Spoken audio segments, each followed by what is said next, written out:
Alright. I think we're live. We are live on YouTube and Instagram. Yeah, it looks like it's working. Going live. Alright. Yes, so this is the first time that I'm using my desktop webcam to go live on Instagram. What is up, Venice? My cousin from Jamaica. Just want to make sure everything is working while I set this up. Let's see.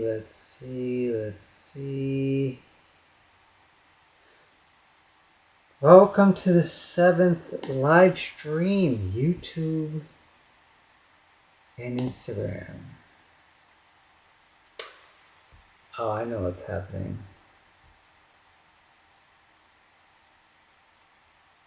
Yeah, that happened again. Let's see. All right, we're live.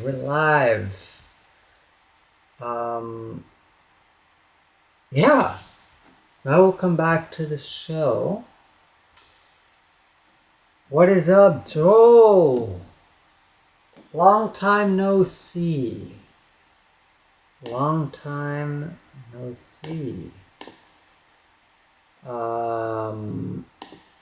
Yeah, YouTube live. All right, so yes. What is up, Joel? Long time. Where are you right now? In Itoshima. Are you in the Nijo area? Let me know. And I'm trying to see how I can see this all from one dashboard. But it looks like Instagram does not want to show me unless or not Instagram, YouTube. I'm trying to get the chat open. All right, let's see. All right, YouTube, if you can hear me, type something into the chat. You can say anything.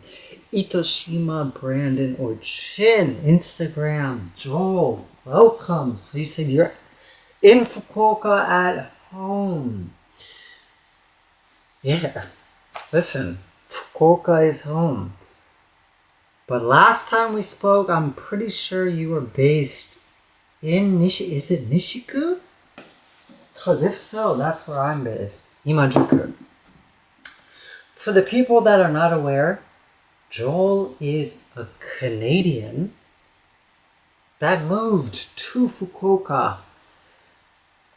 And we met at a local buffet in Itoshima. He was with a group of dudes. They were all on bikes. I said, what's up? Because it's another group of foreigners. We started talking. Come to find out, he was he was filming a documentary, a travel documentary, which I'm pretty sure you could still find on YouTube. Joel, how can people find your documentary? What's the title of your documentary? Drop that in the chat. But I do not think he is doing documentaries right now. What? I think. Oh, we got a comment on YouTube. Oh, I think this is Ishibashi. Ishibashi-san. So Ishibashi-san is my girlfriend that cut my hair the other day. If you're curious, you can check out, I think it's a second live stream Or she cut my hair for the first time. Cutting hair, but she did pretty well. She did pretty well, so thank you. Yeah, but Joel is now a writer that has a newsletter. If you're curious about the different experiences that he's been through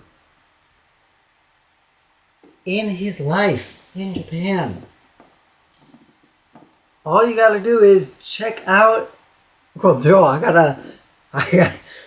where should they go to sign up for your newsletter, Joel? I need one of those specific links, and let's check if the Instagram volume is out. The different. Oh, it works. All right. Okay. All right. Not bad. Not bad. All right. I see Brad from Pennsylvania. I met Brad in Hokkaido.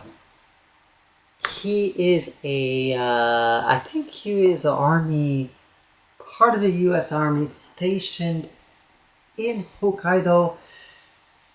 We met at a bar in Sapporo. But yes, welcome to the stream. Welcome to the stream. As always, we're here to talk about books and art from Japan. Although today I wanted to switch it up, do something a little different. I'm curious about the people. You can see it's a little bit now. Before the previous live streams, I was looking. Now I'm just in one camera, so bear with me as I get used to this. But right here in my hands, I have my Kindle, Amazon Kindle. Although I offer my books, when I first started writing, 2006, I'll give you a little story. 2016, first started writing seriously. Although the first time I seriously considered becoming a writer was 7 years old. 7 years old, I wrote in my personal journal. What was the exact quote? It was funny. It was like, all right, if I could be any storybook character, I would be a writer.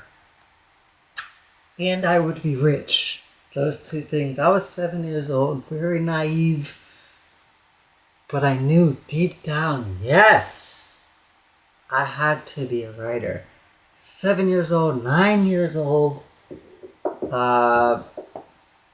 Wrote my first book, Norbert the Nerd. About a little white nerdy boy.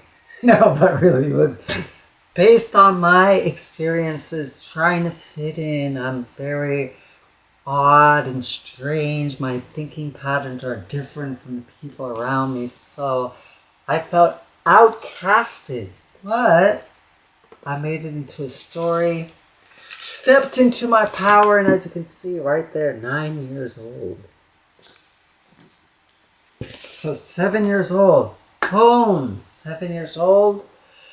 Wrote in my journal, I want to be a writer. 9 years old. Wrote my first book. 2016, maybe I was 26. And wrote my first novel. First full-length novel. I don't know if I have it here, do I? Yes, I do. Kyosei. Right there. First novel, 2016. Joel says on Instagram, if you're curious, you can check out the video we made when I met you. It's in the Baikudokan channel called An Ollie Rag Survivor. Or is that Oily Rag Survivor? Thank you very much, Joel. Baikudokan. But tell us about your newsletter. I want to hear more about your newsletter. We're here talking about books. People that watch the replay and watch live are probably interested in reading. if that's the case, you gotta share your newsletter, my guy. Yeah, 2016 wrote first full-length novel, Kyosei. And started my career. I think I was 24 actually. I was 24. Yeah.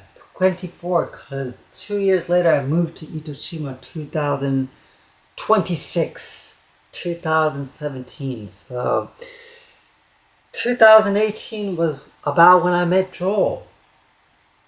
And it's just, I mean, we haven't spent too much time together, but it's just so crazy how we've stayed connected through the internets. Just goes to show you the power of connecting with the right people. But yeah, so 2016, wrote the first one. I'm like, all right, what do I gotta do to make a living as an author? Keep writing, of course, but where am I gonna sell my books? And Amazon was the answer and is still the answer for most people. But I was like, nah, I want to sell my books directly to the people, to the readers. So, of course, gotta do your research on writing craft, etc., etc. I just want to show you some of the books that I downloaded and read on my journey to writing some of these books. Let's go with this first one. This one's very interesting. I guess I can just show you the covers. Let's see here. There we go. Alright, first book right here. Creating character arcs. I think most people are aware of the hero's journey. Most stories are based on that. All the movies you know about Star Wars, what are all the Marvel movies, it's always about a hero going through pain, getting taken out of the normal world, going on a journey to fight an antagonist force or the enemy, overcome the enemy, go back to the normal world, a changed person. What I found interesting about this book is it introduced the flat arc, the flat character arc. I had no idea about this. This is where basically the character stays the same, but the world around them changes. Most stories you know about, the character changes, and there's always a degree of pain they go through, because that is what we experience as people in this life. We need pain to become stronger people. But like I said, there is a version, of course they have that character arc as well, that's called the normal character arc, but they have the flat arc, where the character doesn't change, but they change the world around them. I found that super interesting, so I used that for the first couple of my books. Let me see if I can actually pull some of that. Like Kyosei, like She Is Alive, like the Nanking Revolution. Oh, welcome, Duangchan. Duangchan is a very, delicious Thai restaurant out in Nijo, Itoshima. The owner spends a lot of time out in Thailand, while also running a Thai radio station out in Thailand. delicious food. I haven't been there in a long time. I gotta take Madoka out there sometime. Get some spicy food. Spicy food. Madoka, I know it's hot, but gotta have patience. No, we gotta go eat some Thai food. We haven't really had Thai food in a while, so. I don't think we've ever had Thai food. Have we? Drop it in the comments if we've had Thai food before. Actually, Joel, thank you for joining, Joel. I appreciate you. All right, let's go through some of the other books that I downloaded to ensure.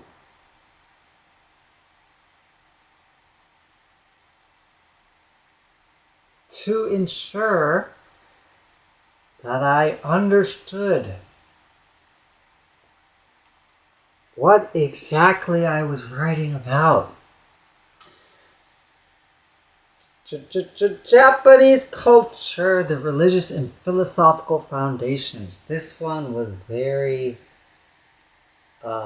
academic, but quite approachable. Alright, we got some people on Instagram. We got Dora Eko-san. Also met her in Sapporo. She was a kizomba dancer. どうですか？札幌でまた、サルサとかキゾンバやってますか？ Alright, for the people joining, we're speaking about the books that inspired me. No. Books that gave me the knowledge and information to write the books that I write today. One of those books was Japanese Culture, Religious and Philosophical Foundation. This one was interesting because it gave me a little bit more background to my personal experience in Japan. So of course, I think I had a quite unique experience in Japan. I worked on farms, cafes, B&Bs, working alongside Japanese families, all these different types of creators, entrepreneurs, etc. But I didn't have like that cultural, historical information to back up those experiences. So while I could pour those experiences into my books, this book helped me kind of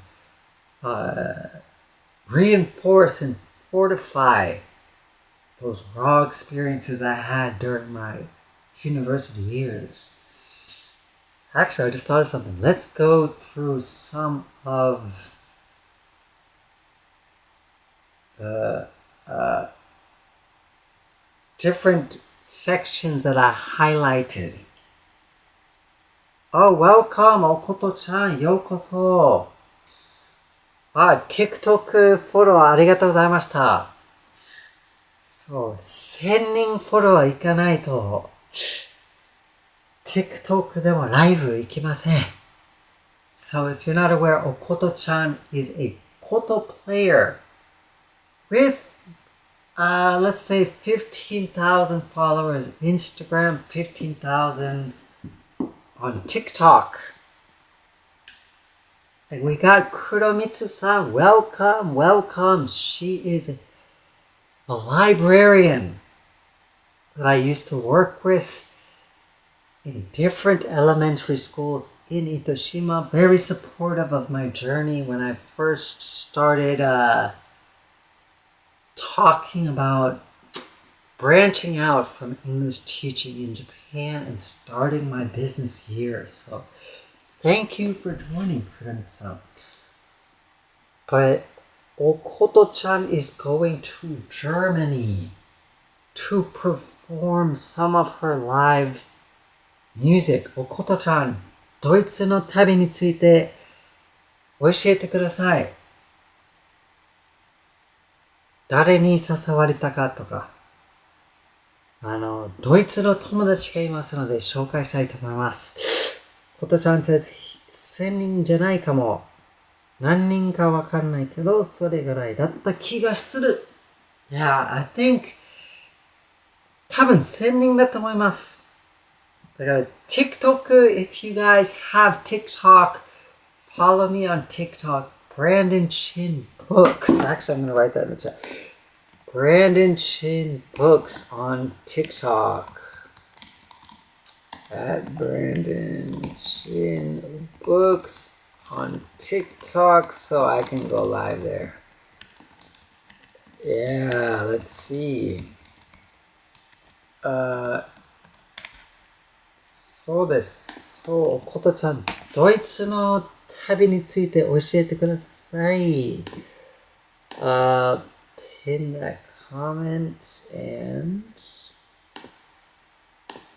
in that.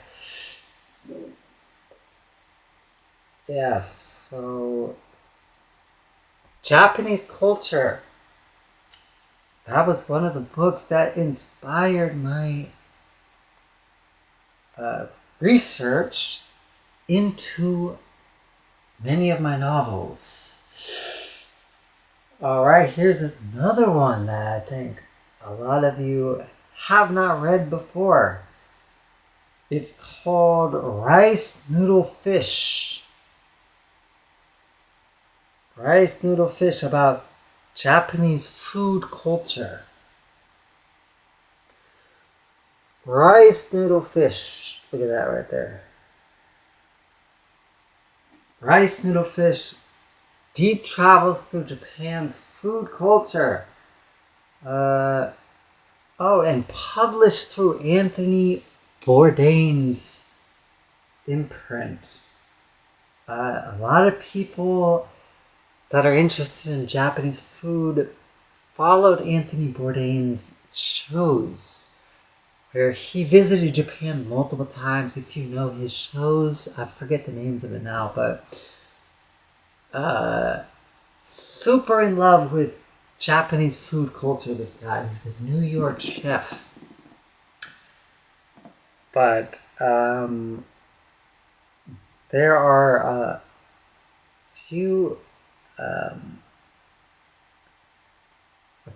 highlights that I made in here that I think you would find quite interesting.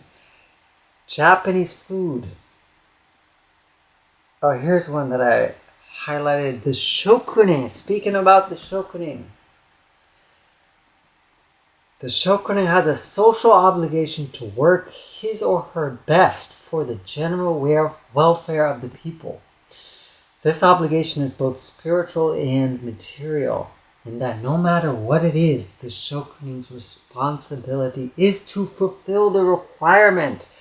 This is the spirit of shokunin that I think I fell in love with and inspired me to interview 40 different shokunin across Japan. If you want access to those 40 documentaries, it's probably like over 50 hours of footage. All you gotta do is hit me in the email, info@rawjapanart.com. Just say I want access to the shokunin videos. info@rawjapanart.com, or you can go to brandonchin.net. Scroll to the bottom of that page and you will see my email where you can contact me directly. But speaking of Japanese food culture and food shokunin, Okoto-chan is from Osaka. It was first that I found that Osaka is the kitchen of Japan. They call it the Chubo of Japan. This was the book that I discovered that. And I want to go to that. Oh, here we go. Perfect. Osaka. Right, and they spoke about this. So maybe Okoto-chan, 食い倒れを大阪の方って食い倒れってしますか？食い倒れって普通でしょうか？ So for people that are not aware, 食い倒れ is eat until you drop. Eat until you drop. So, let me just read it. It's actually easier for this. A well-worn Japanese proverb has it that Tokyoites spend all their money on footwear, Kyotoites on kimonos and formal attire, but people from Osaka save their money for food and drink. There's a word for this Osaka propensity. Kuidaore. To eat until you drop. So Osaka can't compete with Tokyo's size or stature, and it doesn't have the ancient culture and spellbinding beauty of Kyoto. But Osaka doesn't seem to mind. After 1,500 years of wildly yo-yoing fortunes, the city has developed something of a thick skin. And he goes on to speak about history. I want to Osaka's place as a eating center of Japan. Osaka earned the moniker the nation's kitchen as early as the 15th century. Damn, that's a long time ago if you think about it. Osaka earned the nation's kitchen, and its privileged position on the Osaka Bay created a rich, thriving merchant class with the means to eat well. Even today, Mokkarimakka, are you making money, is a standard greeting in local dialect. So, おことちゃん、もっかりマッカ使ってますか？普段使ってますか？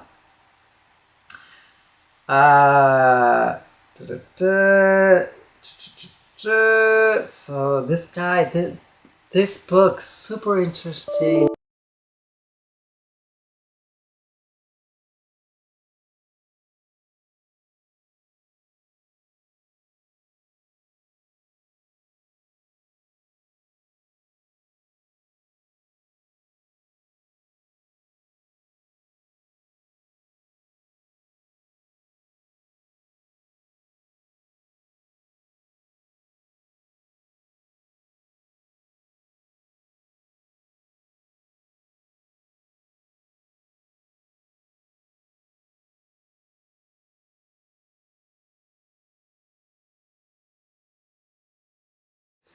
Oi!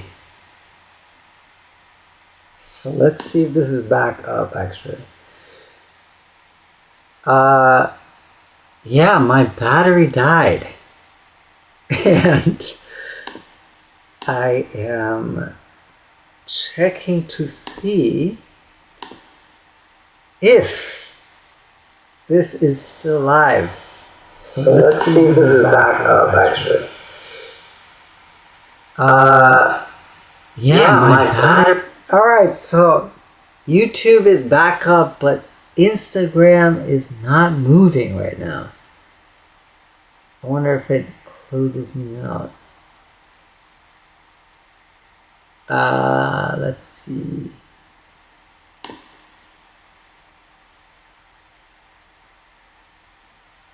Alright, no, it looks like it's still up. Yeah, so drop some comments in the chat if you can hear me clearly. Because my computer died midway, and definitely should have had that plugged in from the start. But you know, it's part of the journey, If you can hear me, drop something in the chat. Hit the like button. I'm just gonna Our Instagram is on. Yeah. Welcome back to the show. Let's see here. We were talking about different types of books that I researched in the first part of my journey as an author. And of course, I still do research, but today what I want to speak about specifically is the more recent books that I've been reading to fuel the books that I write currently. Welcome, Charlotte. Yeah, let's see if this is open over here. And okay. Yes. Yeah, lots of different books like this, for example. If you really want to check it out, you can see oh, look, we got Manny from Itoshima. Welcome to the stream. We're here talking about the different types of books that I read to fuel my fiction. This is one of them, The Spirit of No. Yeah. The Spirit of No, which is actually just a translation of Fushikaden. Fushikaden is the official text written by the creator of No. If you're not aware, the creator is this dude 700 years back in Japan's Heian period, basically, where he speaks about the philosophy of no. His name is Zeami. Basically writes a book that gives people instructions on how to not only perform no, but to approach the art form of no. First, I actually bought this book in Japanese when I had no business trying to read an old classical Japanese text. I still find reading regular Japanese books difficult. So to think that over maybe 5 years ago, I was like, hey, I can read a classical Japanese text. Get the fuck out of here. No, you can't. And that is why I bought the English version of this. So, The Spirit of No, a new translation of the classic No treatise. Fushikaden. Let me see if I got any highlights in here. Oh, here we go. What does Fushikaden mean? It literally translates to the transmission of style and the flower. And he speaks about the flower often.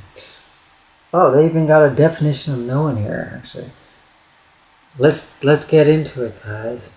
No is a dramatic form comprised essentially of mime or role-playing, poetic chanting, and music. All unnecessary complications are swept away, and the primary presence before the spectator is no presence at all, but empty space and time. Thus, any words, movements, or sound, no matter how slight, take on extraordinary significance. This is why I love no.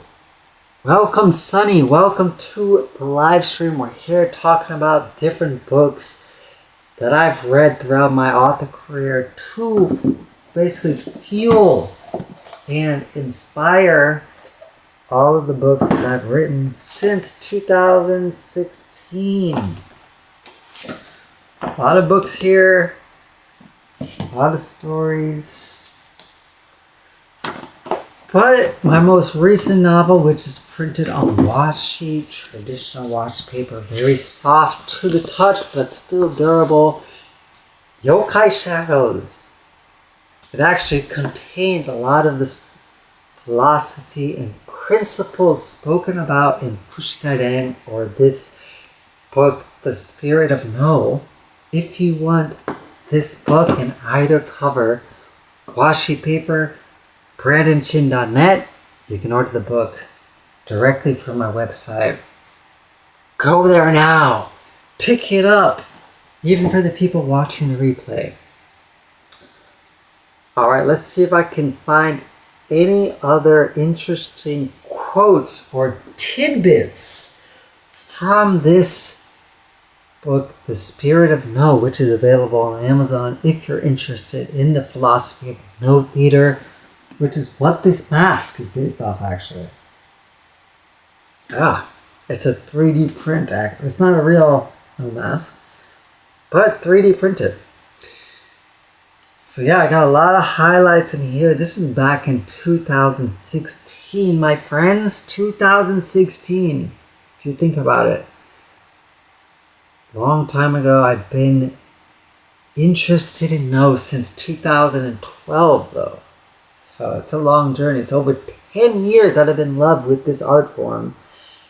And some of the things that I highlight in this book will make you understand why.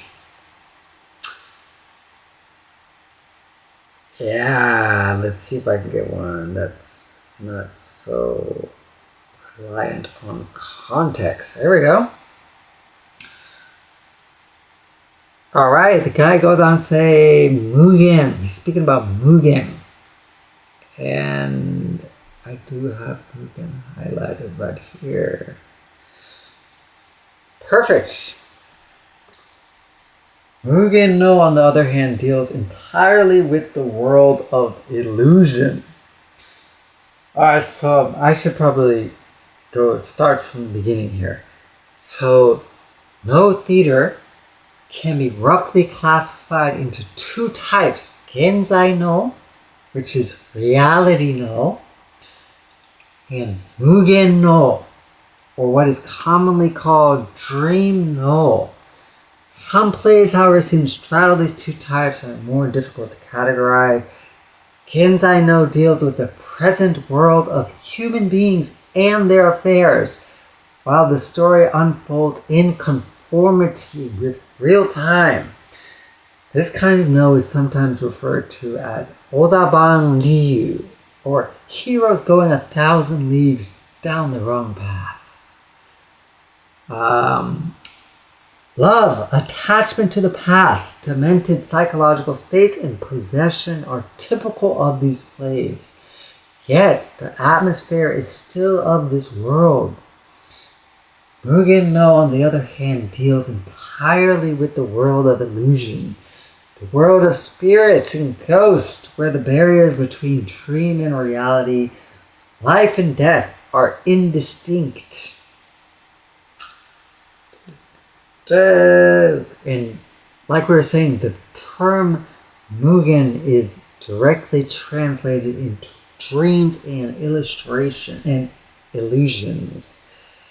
We got Poisonous Mushrooms in the chat. Welcome. We're here speaking about the different types of books that influenced my writing career. Like this most recent book, Yokai Shadows, which includes no theater elements.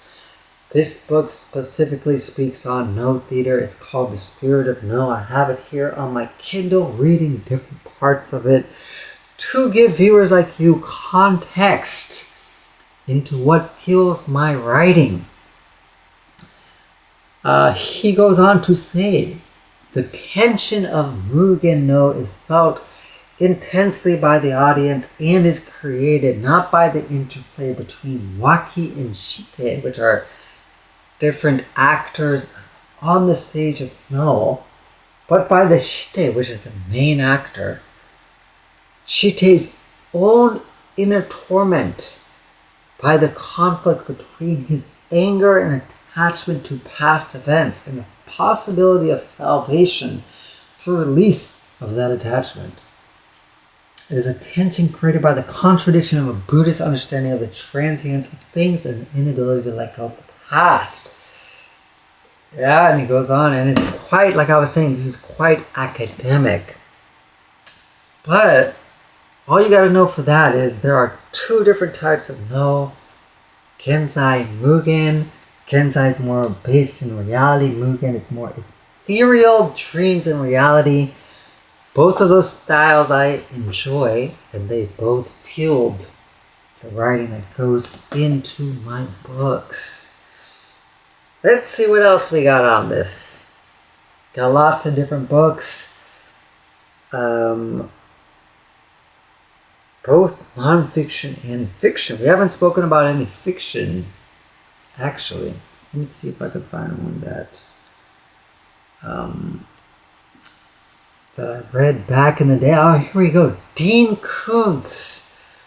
Very, very popular thriller author that has been around for decades. I really, really enjoyed his Nameless series, which is on Amazon. Short books, which is why I write my books just like his. Less than 100 pages, punchy thrillers. The reason that I write them super short is that I'm trying to get on to the next idea. Like, I had a lot of ideas when I first started writing. This is a combination of 3 shorter novels, but all I was trying to build was that momentum. Now, of course, I find that I write better when they are punchy ideas. But as this is my first fantasy novel, I noticed, at least the feedback I got from my editors, is fantasy needs a lot more world building. Which is why I'm writing this in a series. So bit by bit, release the story bit by bit. And at the end, I'm going to combine them into a massive tome that rivals my favorite author, Marlon James' Dark Star Trilogy, which the first book is 600 pages. Look at this thick boy. 600 pages. This just goes to show you how deep and detailed fantasy has to be. Especially if you want to get quotes like Marlon James did. A sprawling epic fantasy fuses mythology, fantasy, and African history into a sensual psychological triumph. That is the shit I'm talking about. Or if you want to quote from the legend Neil Gaiman, Black Leopard, Red Wolf is the kind of novel I never realized I was missing until I read it. A dangerous, hallucinatory ancient Africa, which becomes a fantasy world as well realized as anything Tolkien made. And for the people that don't know, Tolkien wrote Lord of the Rings. With language as powerful as Angela Carter's. It's as deep and crafty as Gene Wolfe, bloodier than Robert E. Howard, and all Marlon James. It's something very new that feels old in the best way. I cannot wait for the next installment. That is the type of review that I want for my books. So I gotta put in the research. That's what we're talking about with the different types of books on my Kindle that I've downloaded and bought over the years, so that I am well prepared to bring my stories to life. So back to Dean Koontz, thriller author, very popular for decades.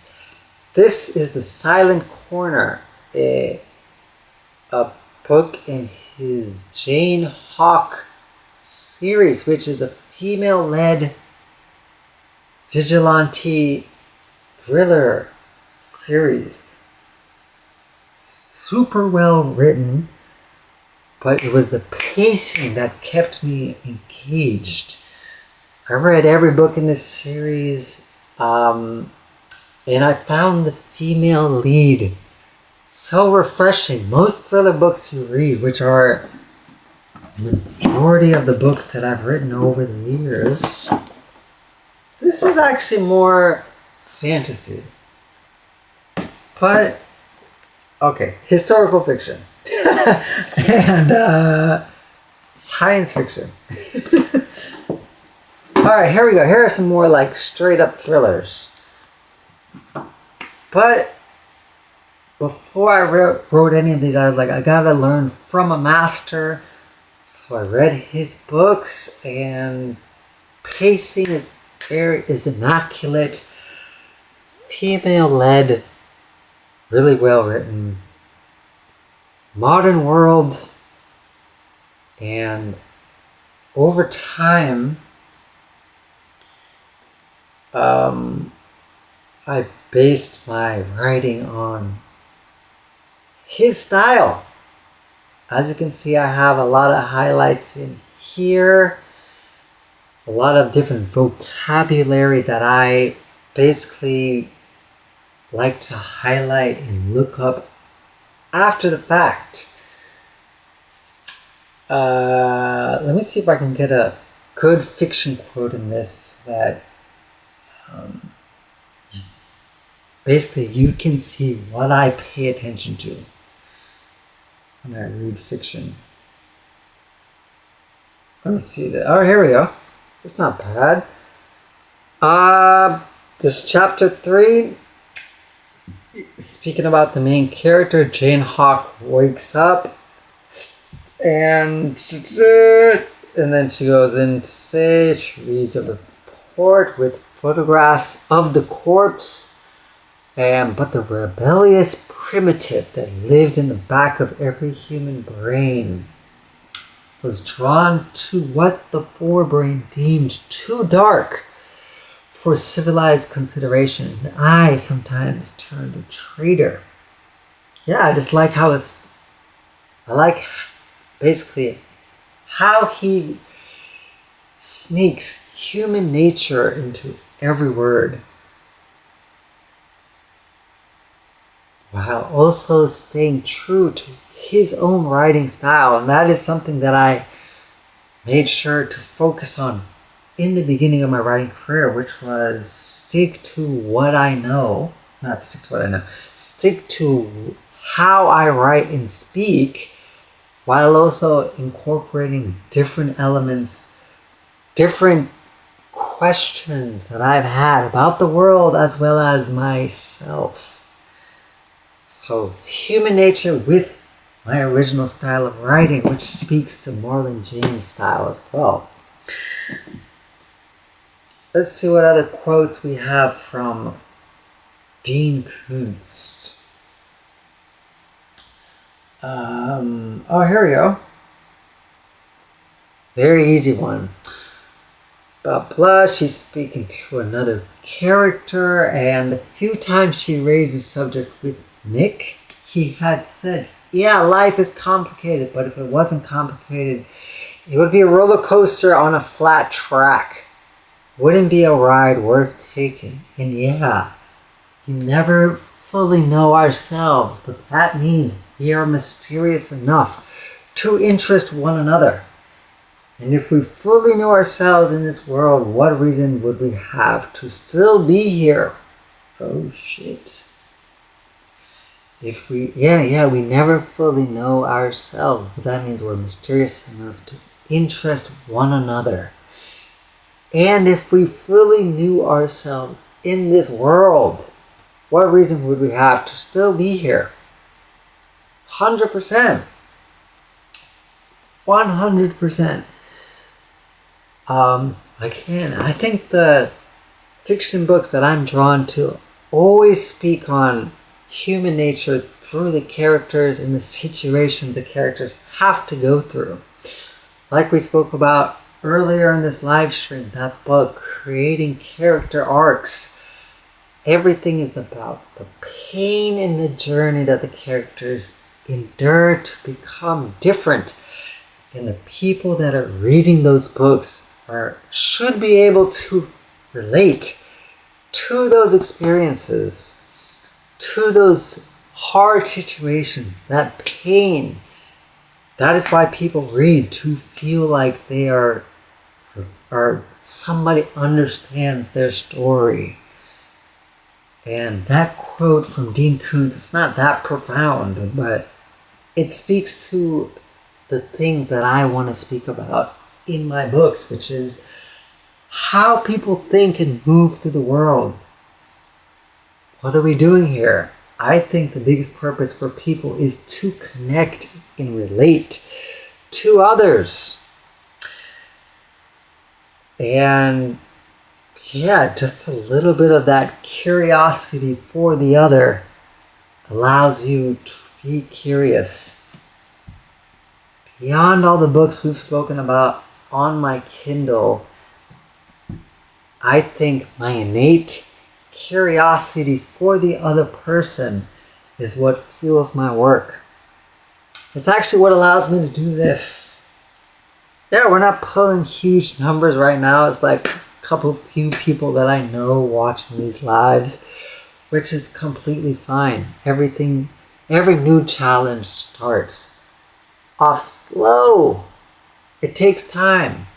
But the fact that I'm curious about others, I want to connect, I want to relate to others, allows me to push through those initial stages of pain, which is not that painful for me. First, I like talking, and I like connecting.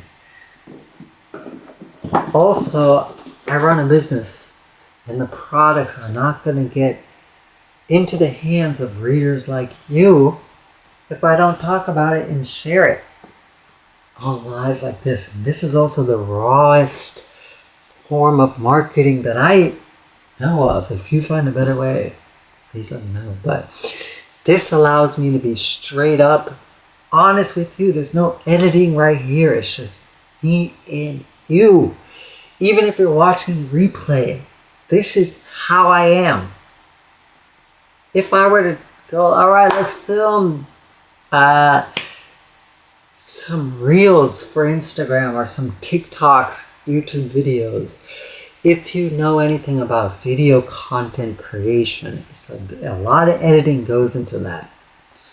You can chop out all the uhs and the pauses and all that, but this is straight organic. Basically, this is how we would interact in person, which to me is the most authentic form of marketing. So if you've watched all the way to the end, I appreciate you guys for joining. Again, all of my books in Japanese art are available, brandonshin.net. All you got to do is go there, check it out, and if you want custom art or you just want to say what's up, go to email me at info@rawjapanart.com and follow me on TikTok, Brandon Shin Books. I'm trying to go live there as well.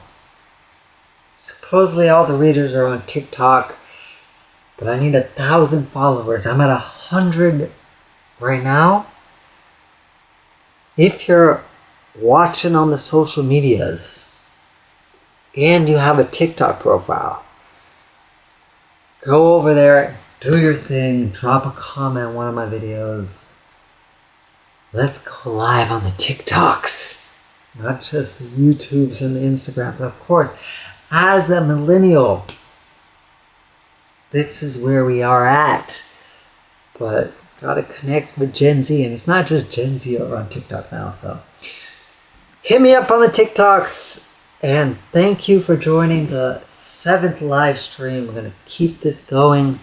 The goal is 100 live streams until I change the format in a huge way. I'm going to iterate as I go along, but just the focus is daily and consistency right now. Thanks you guys again for joining. See you on the next one. Goodbye.